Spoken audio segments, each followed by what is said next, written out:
पिछले आधे घंटे में 2 लड़कों का फ़ोन आया। एक इंजीनियरिंग कर रहा है और एक बीएड कर रहा है। दोनों अपनी यूनिवर्सिटी अलीगढ़ मुस्लिम यूनिवर्सिटी में पढ़ाई कर रहे हैं। दोनों होनहार लड़के हैं, मेहनती हैं और उनको एजुकेशन लोन के बारे में जानना था।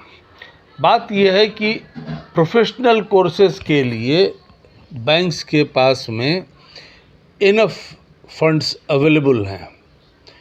जनरली हर कोर्स के लिए हैं, लेकिन specially professional courses like BEd, MEd, engineering, medicine, law, MBA वगैरह के लिए फंड्स ही फंड्स हैं बैंक्स के पास में।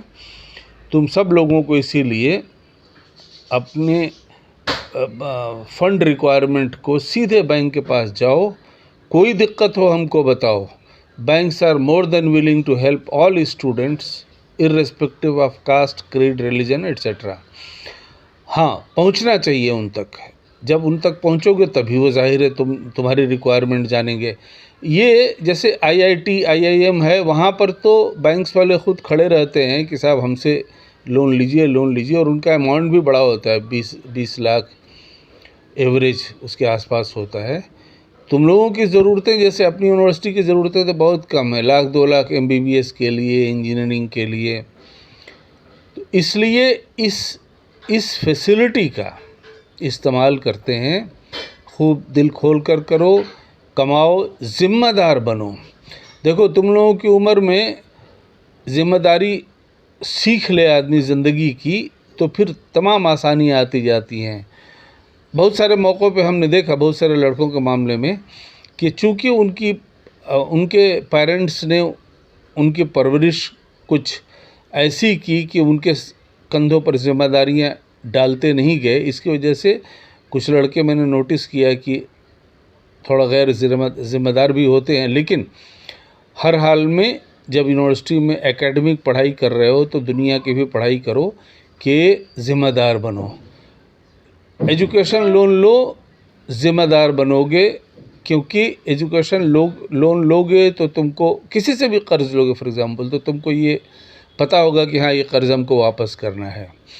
और बैंक्स का लोन तो हम लोग इंतज़ाम कर ही दिए हैं कि तुम लोग जो कर्ज़ लोगे वो पैसा वापस करना बैंक को over a period of time. वो भी मोरेटोरियम होता है उनका, पढ़ाई ख़त्म होने के साल भर के बाद में ईएमआई 4-5 साल के पीरियड में हर महीने इक्वल मंथली इंस्टॉलमेंट, उसको ईएमआई बोलते हैं, उसके ज़रिए पेमेंट करना होता है। और तुम कमाओगे 50,000 तो उसमें 1,000, 2,000 या 5,000 देने में कोई प्रॉब्लम नहीं है। 20,000 भी कमाओगे तभी भी 1,000, 2,000 देने में कोई प्रॉब्लम नहीं है। लेकिन ये जो फंड है, इस फंड के ज़रिए तुम्हारी और तुम्हारे आने वाले पुश्तों की ज़िंदगी बन जाएगी। ये समझो, मज़दूर का बेटा डॉक्टर बन जाएगा, रिक्शा वाले का बेटा इंजीनियर बन जाएगा। ये फैसिलिटी है जो सर सैयद के ज़माने में नहीं थी। इनफैक्ट तुम लोग गौर करो, और हम सब लोग एलुमनाई भी, बुज़ुर्ग लोग भी देखें कि सर सैयद के ज़माने में एक एक पैसे के लिए उन्हें कहाँ कहाँ नहीं धक्के खाने पड़े।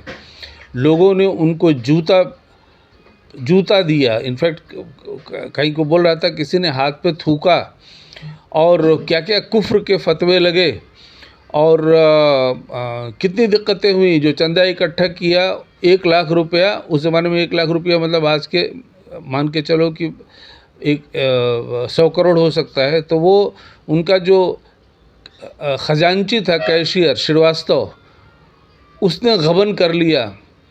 वो तो भला हुआ कि उसने सुसाइड नोट छोड़ा जिसमें लिखा था कि ये पैसा हमने गबन कर लिया, अदरवाइज़ सर सैयद के ऊपर इल्ज़ाम आता। तो आज की तारीख़ में इन सब चीज़ों की, किसी चीज़ की कोई दिक्कत नहीं है।